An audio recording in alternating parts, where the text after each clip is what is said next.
Я Шкрет Елена Владимировна, заведующая отделом комплектования и обработки литературы, который является одним из ключевых подразделений библиотеки, отвечающей за формирование и организацию документного фонда.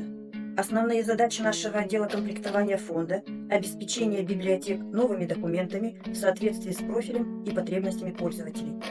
Формирование документного фонда ведется из различных источников.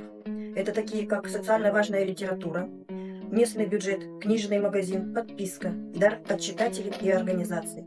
При получении книг проводится техническая и научная обработка поступивших материалов. Мен Жаңыл Айтуғанқызы 2025 жылдан бастап меңгеруші болып жұмыс жасаймын. Бөлімнің кітап қоры 150 мыңнан астам дананы құрайды. Қазақ және шет ел әдебиеттері, классикалық және заманауи шығармалар, анықтамалар мен энциклопедиялық басылымдар.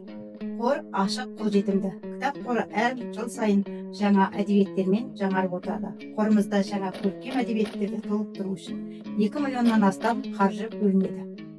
Я Серикбаева Гульвира Каятбаевна, заведующая информационно-библиографического отдела. Наш отдел работает над 2 проектами «Улудала тарихи. Истории Великой Степи». При отделе также работают тематические клубы, краеведческий клуб «Атамекен» для тех, кто интересуется историей родного края, молодежный клуб «Молодежный перекресток», площадка для общения и самореализации.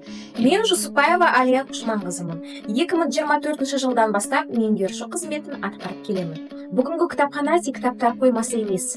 Біз кітапхананың балалар үшін шабытпен дамуға жол ашатын жылы, жарқын, заманауи мәдени ақпараттық орталыққа айналдыруға тырысамыз. Әсіресе мектепке дейінгі балалармен белсенді жұмыс жүргізіп келеміз. 6, 7, 9 шағын аудандарындағы балабақшалармен тұрақты байланыстамыз.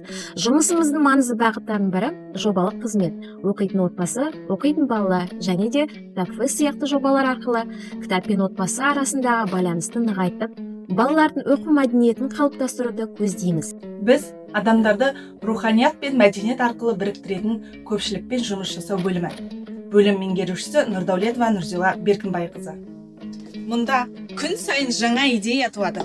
Жаңа жүздесулер өтеді. Жаңа әсерлер қалыптасады.